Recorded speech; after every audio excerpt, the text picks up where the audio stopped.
game begin?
Thanks for having me. It's a pleasure and an honor to being able to contribute to the Careers Day.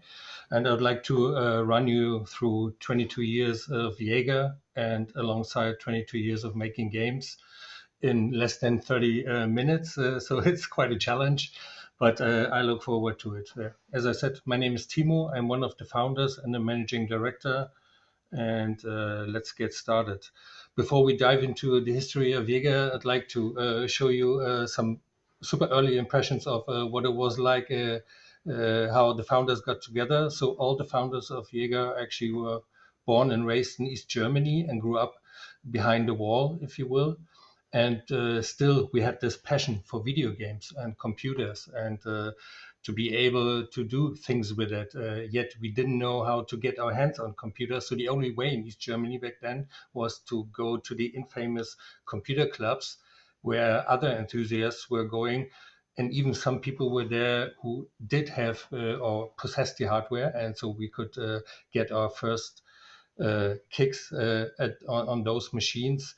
And then when the wall came down, we all studied computer sciences. Some of us were also sculptors, and we stuck together, basically continued to tinker around with prototypes and concepts for games.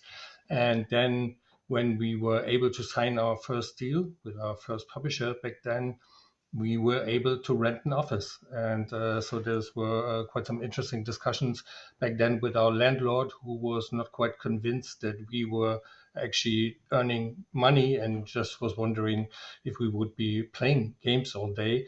But so we actually had a games company and a studio in mind, and that's one of my favorite pictures on the right low. I call it Mummy's Finest. So the guys were united by their passion for video games, not so much for high fashion. But I guess that is okay. So who's Jaeger? Jaeger was founded in 1999 by the five people that I just mentioned. It's being situated in Kreuzberg. Over the years, we had 2 or 3 offices and we're always staying in the center of Berlin. As of now, we do have about 150 employees from over 25 countries. Most of our employees are living and working here in Berlin, but we also have employees that we hired in their countries because either they couldn't relocate because of Corona or for other private reasons. And we are trying to show a lot of flexibility to get a team together. So there's absolutely also opportunities for people working from abroad and contributing to Jaeger and the projects that we are doing. Since of the mid of this year, Jaeger is also part of the Tencent family, which is great because it greatly enhanced our capabilities in terms of production, having access to resources. And I'm not just talking about pure funding, but also being able to share the minds with one of the best people in the industry. And Tencent itself is quite eager to connect its studios. So that is a great starting point, and we are taking a lot of benefit from it.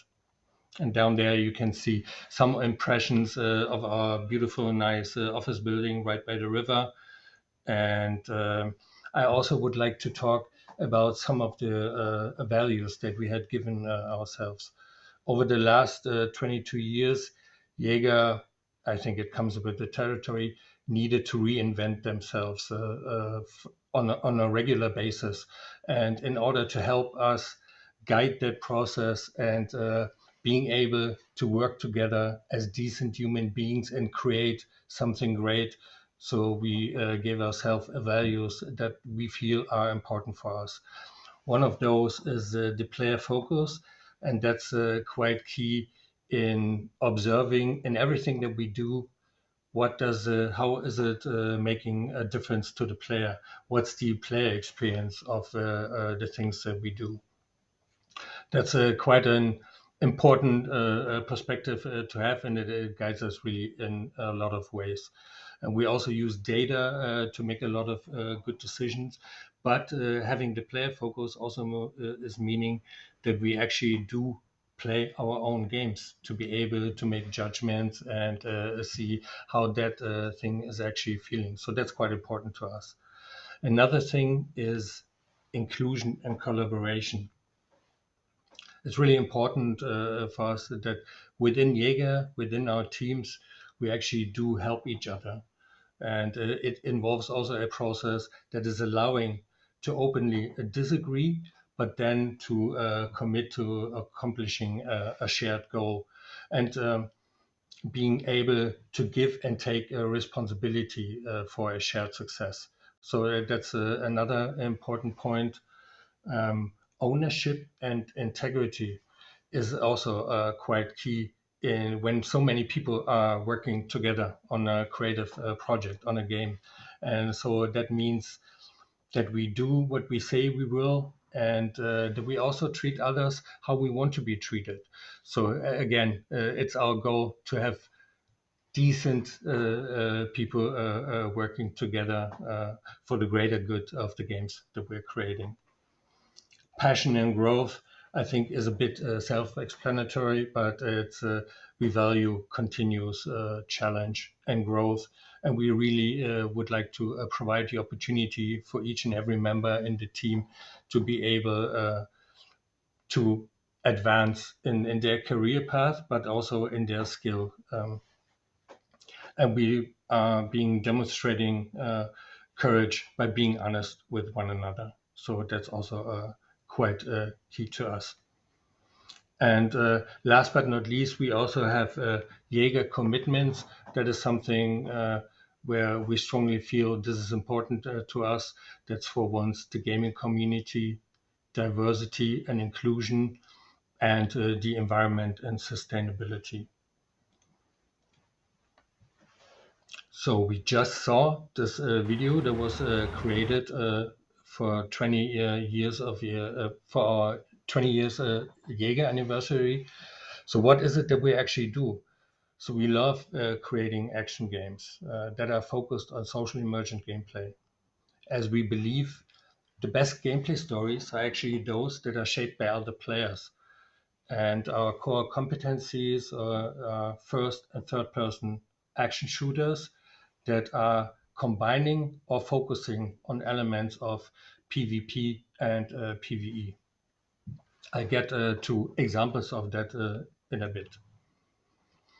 I also would like to run you through some key projects of ours. First one is Jaeger. The interesting side note here is that the studio is called Yager Development and is actually named after our first game. That's how creative we were with names back then.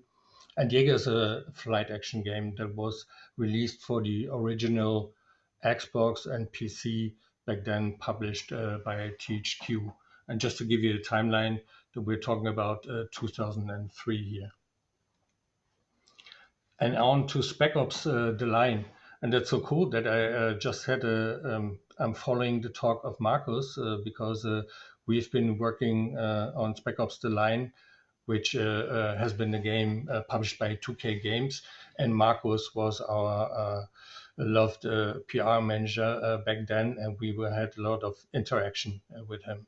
Spec Ops The Line is a third-person shooter, and at its heart, it's a military shooter, of course, but it also we implemented another pillar or another layer that would let them explore what it is to actually play a kind of anti-war game. So it was heavily inspired by books like The Heart of Darkness or movies Apocalypse Now, and that is something that we take a lot of pride in. And Spec Ops: The Line gathered over the years quite some cult following, and to this day we receive messages and people are reaching out, telling us how they feel about Spec Ops, and it's being available for Xbox 360, PlayStation 3, and PC.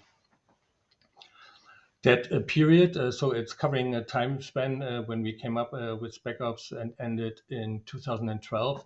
There was also the first time that we actually took or were significantly growing. So going from, I think when we started the project, 17 people to ending the project with 80 people in-house.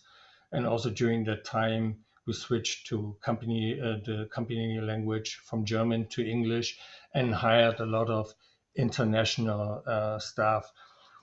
And that is something that we really liked, having multiple people from various backgrounds working on one thing together. And so we kept it like that. And so hence we're very proud that we have such so many different backgrounds of people working at Jaeger at the games that we're doing. The next thing, or then the next milestone in a way, was Dreadnought, because as you can see, Jaeger and Spec Ops: The Line were kind of box products. And I do share also a passion for box products, but I think as a game developer, we were also always eager to spend more time with the community, with our players, being able, even after release, to engage with them and not just by releasing DLCs or bug fixes, but really having the means of interacting with our player community and being able to improve the game. And so we were eyeing, after we came out of Spec Ops, we were eyeing games as a service, or you can call it also games as a hobby, as a real interesting model to develop and keep advancing a game after release, because it's kind of a continuous journey that we're taking with the players. And for being able to do so, we also had had to adapt our internal development structure. So we not just take the game until release, but it's basically a continuous model where we constantly are evolving the game. And Dreadnought was the first example of that. It's being available on Steam and on PlayStation 4, and it was published by Greybox. During that time, we were also starting to look into ways how we could not only develop our own games, but also exploit them commercially, publish them, market them. So having more control over the full life cycle of a game.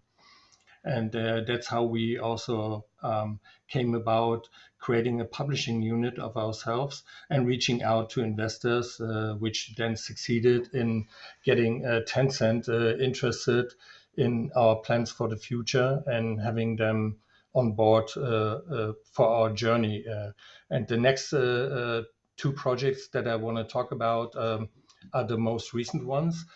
One is unfortunately not announced yet, so I have to be quite mysterious about it. But as another interesting learning experience or also a challenge is that we took to the mobile market and are creating a game that is being done with mobile first in mind. And what does it mean? It's we are creating a game to be released first on mobile platforms, but we also intend to bring it anywhere else. And that is something that we have been doing for the last 2 years or so. And the team is quite busy and active, working towards the next milestone so that we hopefully can announce the game next year. And the second project that Jaeger is being busy with right now is the Cycle Frontier. And that's quite an interesting thing that I also want to mention because it's another learning experience. We set out with the cycle to come up with emergent gameplay, having or being able to create situations when two players meet. There's not only shooting going on, but there's way more opportunities for them to interact with one another. So you can, of course, go antagonistic head to head, shoot the heck out of each other, but you can also stop for a moment and say, hey, let's work together. Let's try to achieve something within this game where actually collaboration makes it easier for me to achieve that goal.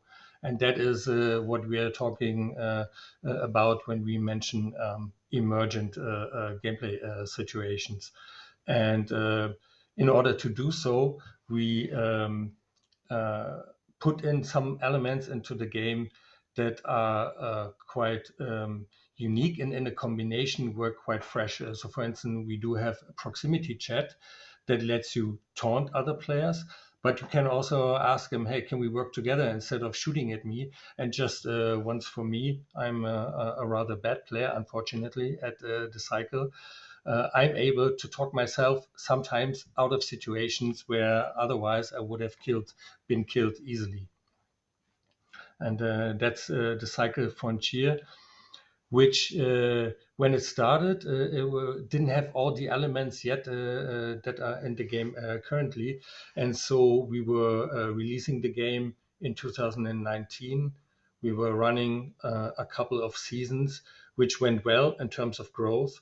But at the end, we were looking at the situation and kind of had to determine that it's not really in the place where we wanted it to be. So we were facing the challenge, what do we do with it now? Are we going to end the project and look elsewhere, create something entirely new? Or is there something that we feel we can be doing to the game that slight and also drastic adjustments that would help us to expand the reach of the cycle? And that is what we have been busy with for this year, and also it started end of last year.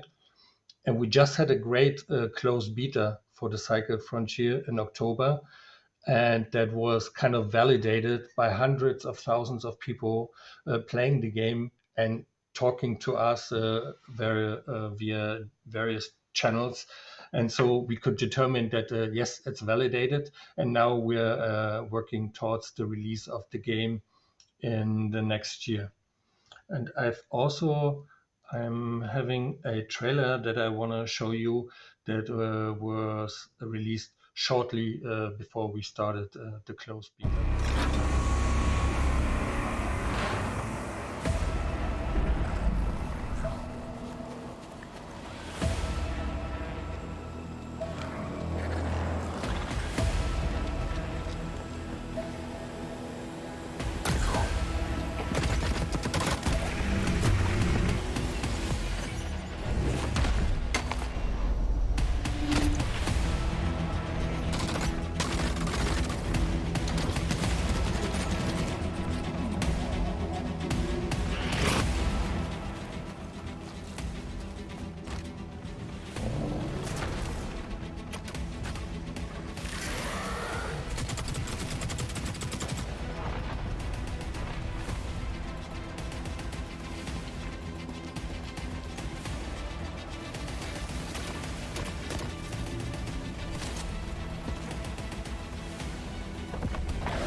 Yeah, that was first impression of the Cycle Frontier.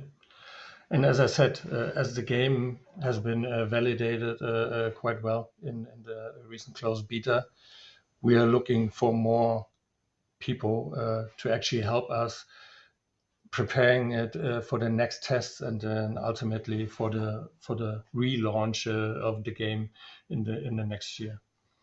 So let's have a short look in how we work.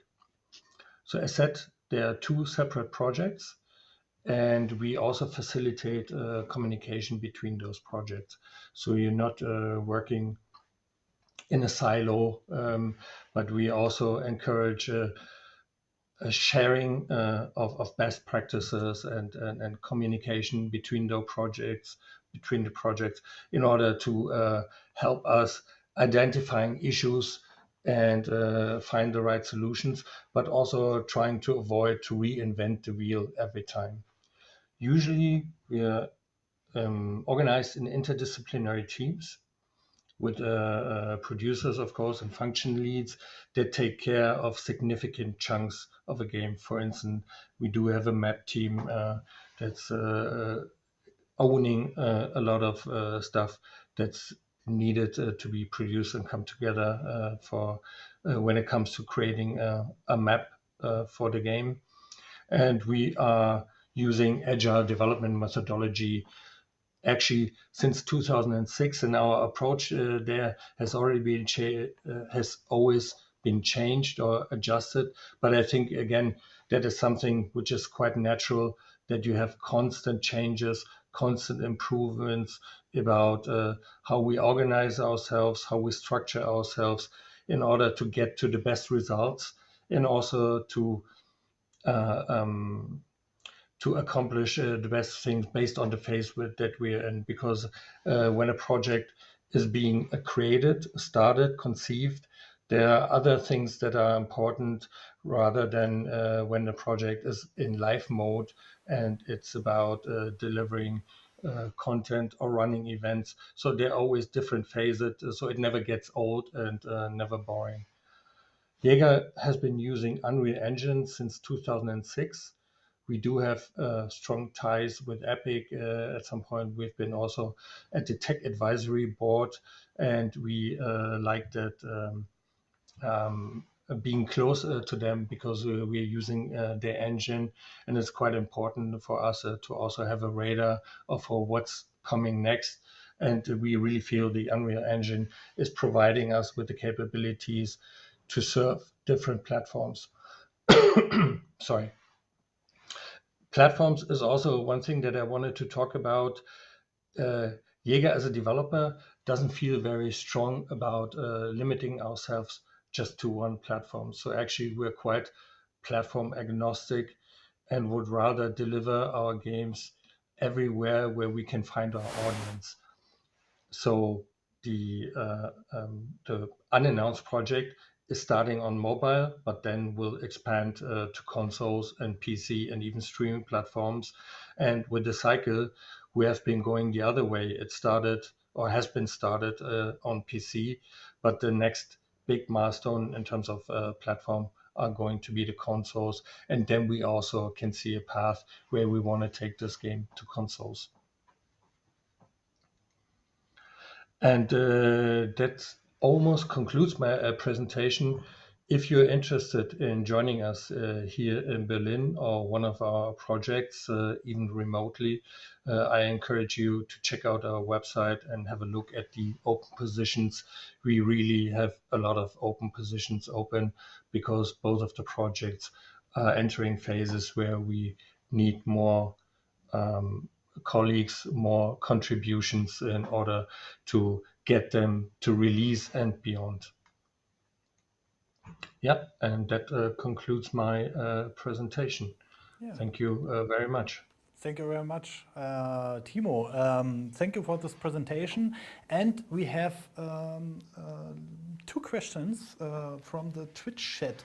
Lee Demon Hyro 4 asks, does Jaeger accept internships of uni students at the current moment? I live in Berlin and I'm vaccinated 3 times. That's good. That's good that you're vaccinated. We do from time to time. Internship is a really tricky one. So we don't have a regular internship scheme. We do have right now, I think, 1 or 2 interns. It's more an opportunistic thing for us to get into talks, being convinced about that there's a good path, and then because we interns at Jaeger, they work with us, so they're not making coffee or anything like that. It's really and for us having the capability to take care of them is sometimes a stretch. So I cannot say yes or no. It really depends, and we take it by a case basis. Okay, and the second question is from 394. Also concerning internships, when do they usually start and are remote internships and options at Jaeger? A remote internship is probably that's probably tough for us to do. And as I said, it has to do in we need to work with one another, and especially an intern needs to take a lot of time with the people that he's surrounded by, and I don't think that this is quite possible as of now from a remote position. So I guess it's rather not possible. Okay, and so we have a third question now from the name is very complicated. I name him Earl. So, is there any chance there will be more junior positions in the near future? Nicht future. There's a chance, yes, but right now we depending on the phases that the projects are in, but we are really looking for more advanced position as of now to help us increase the capabilities. But however, it was always a thing at Jaeger where we were going on that blurry line between adding new people with fresh ideas and having them kind of backed by more skilled and experienced people. And we also sometimes, if we can we'd like to train and do more to let people develop. But I think the positions that are right now out there are more in the senior range, if I'm not mistaken. Mm-hmm. Okay, I have a personal question now from my standpoint. What is the main reason to stay in our beautiful country? You could go to everywhere in the world and maybe you have it a little bit easier, or is it in Germany also easy to make games the last years? I think even judging from when we started, that the situation has improved greatly. There's so many studios, great studios in Germany. And if you look at what these studios are doing, it's really all in their own fields are working on the forefront. So be it on mobile or console, PC, and also the kind of games. So you have so much variety. If that someone is asking for or if you are interested in working with a studio, I think there are so many chances to find the right place that it absolutely recommended to stay. You don't need to, of course. Sometimes it's also good to make experience elsewhere. But I think in Germany not only has a vivid game development scene, but there's also great schemes in terms of the social security and whatnot that employees also look for and that are Yes, of important, course. that are not to be underestimated. So Germany has a lot of stuff going for it. Sometimes it really makes it hard, I guess, for all of us to love it and say, yeah, it's awesome. But the grass is always green on the other side. And I think if you it's good to take some time to check it out. But I think there are really some great opportunities, and together we are working on making it an even greater place, at least in game development, to have Germany as a great location for video game production, games development. How much important do you think will mobile games in the future? I think it's already very important, and still there are certain distinctions. If you look at territories where people who just don't have the ability to buy a beefy PC or the console, but almost everybody has a phone, and those phones have become quite powerful. And so I think for us, it was unthinkable 10 years ago. So to think about mobile as a platform for a game that we would do, but that situation has changed. And as I said in the talk, it's really the mix that's important for us. So we would like to cater to all the different platforms where we do find our audience. There are some differences that you need to adhere if when you look at mobile and console, for instance. But there's also some stuff, and I feel that mobile is very significant and will only grow in importance. Yeah, I think so too, but I'm the old man who loves PCs and the Same here. consoles. So, um, and yeah, but I think also the mobile phones will be such important and such powerful in the near future that we have only them. So we can connect to the TV like the Nintendo Switch, and in future we can connect every controller via Bluetooth to the mobile phone, and then let's go. So I don't think in the future we need the biggest consoles. So what do you think?